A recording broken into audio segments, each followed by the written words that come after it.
Welkom by Popcorn en Perspektief met my, Dylan Marits. Vandag gaan ons praat oor 5 films van 2025 en of hulle goeie of slegte impak gemaak het. Die eerste film wat ons gaan van praat is Sinners.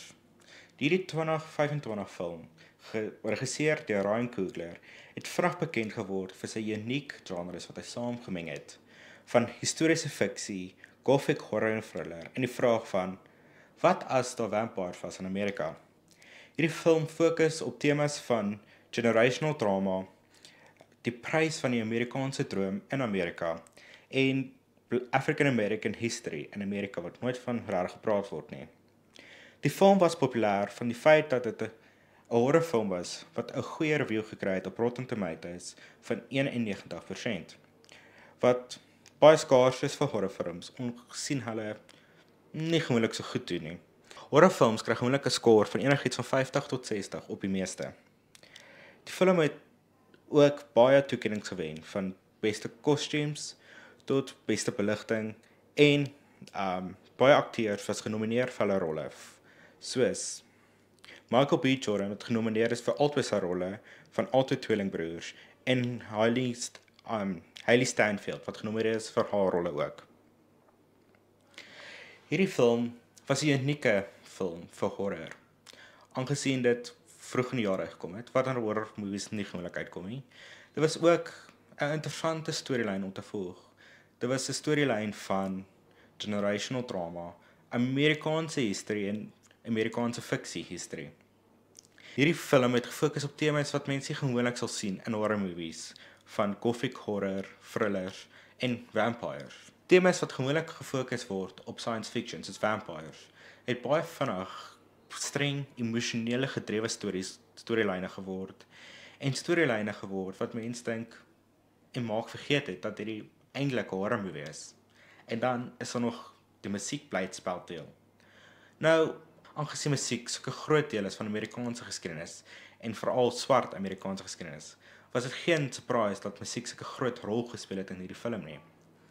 Van scores wat mense bewonder het of hierdie nie 'n groot blockbuster movie gaan wees nie, en scores wat mense laat wonder het, wow, hierdie is eintlik veronderstel om 'n horror movie te wees.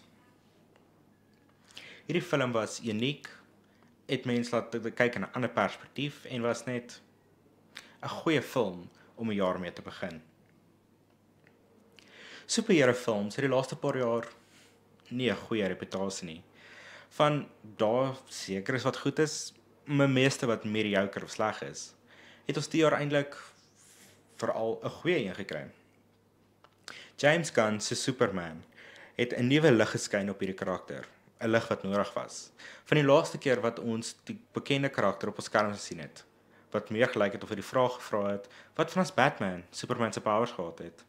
En wat van as daar net geen lig was in Superman se lewe nie? Superman, se Man of Steel, het die karakter se reputasie 'n bietjie gebreek, van Superman wat nie eintlik agterkom wat hy doen nie omgee oor die civilians nie en geboue links en regs breek. Hierdie nuwe Superman 2025 sy reputasie weer oorgebou.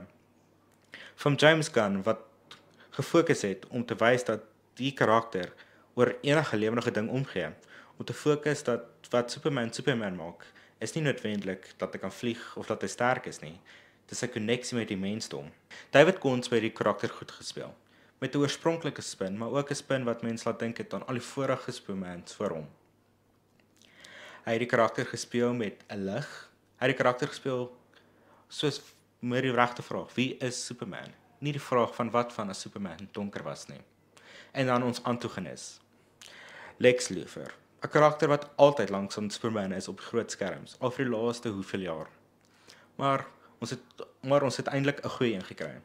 En nie een wat die vraag gevra het, wat van as Lex Luthor hare gehad het nie.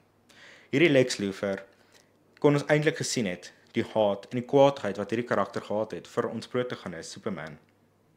Nicholas Hoult het die karakter gespeel met 'n ware kwaadheid en haat in sy oë vir ons karakter, vir ons hoofkarakter. Daar's elke jaar 'n film wat net 'n groot grap of 'n meme op die internet is. 'n Film wat jy gaan kyk en dink, regtig, hierdie is die film wat almal sê ek moet gaan kyk. Wel, hierdie jaar was daai film die Minecraft movie. Nou, die Minecraft movie is al in production vir die laaste 10 jaar. En jy kan ook sien dit is in production vir die laaste 10 jaar. Die film, elke tweede lyn was dalk 'n groot grap of net 'n meme op die internet wat mense kon gesien het in die acting en in die storielyn. Die storielyn was baie maklik om te volg. Die movie het glad nie die vraag gevra van wie is ons kykinggroep nie.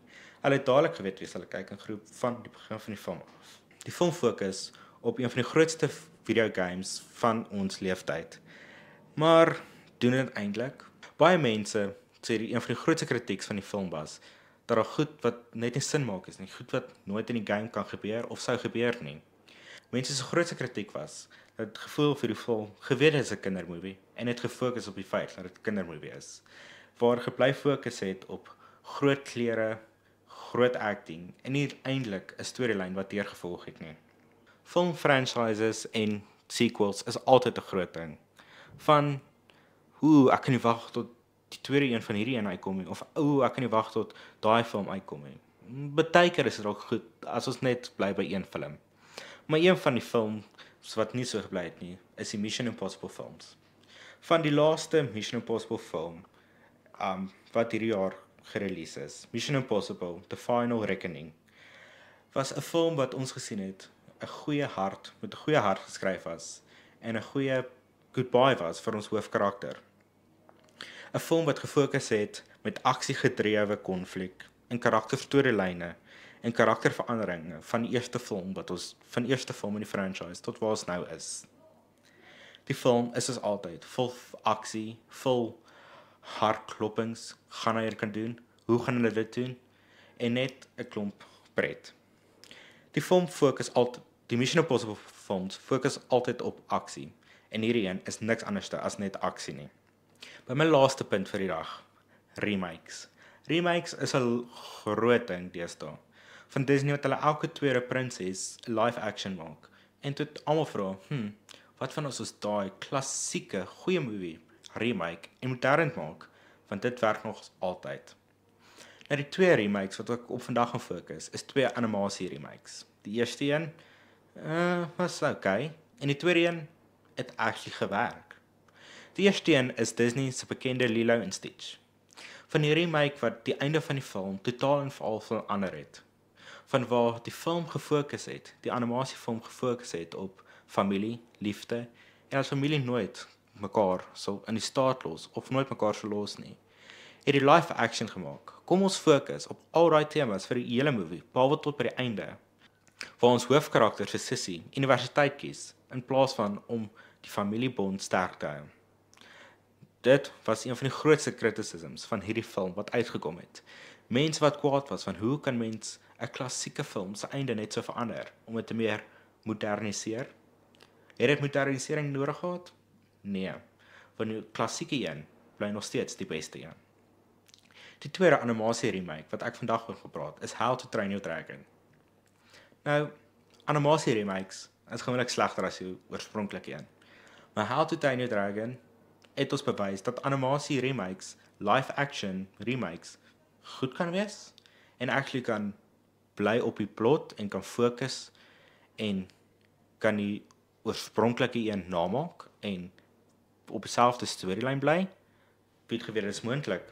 Maar How to Train Your Dragon het geweet is moontlik. Van karakters wat nie verander het nie, storielyne wat presies dieselfde is en tot shot for shot selfde scenes wat gemaak is. Van Toothless wat se fly pattern presies dieselfde is as wat sy animation een is. Van goeie CGI wat actually goed lyk en nie lyk of dit vinnig gerush is nie. Van goed wat in die animasie gebeur het wat net perfek en 10 keer beter lyk in real life. Nou, natuurlik was daar klein karakterveranderings, maar wat was dit karakterveranderings of net karakter improvements? Van karakters wat se bewegings dalk verander het of net storielyne en lines wat net nie vandag meer sin sal gemaak het nie, wat net klein bietjie gemoderniseer is, maar nog steeds oorspronklik bly tot op die original plot. Nou, soos julle kan sien was die jaar 'n goeie jaar en dalk 'n slegte jaar vir film.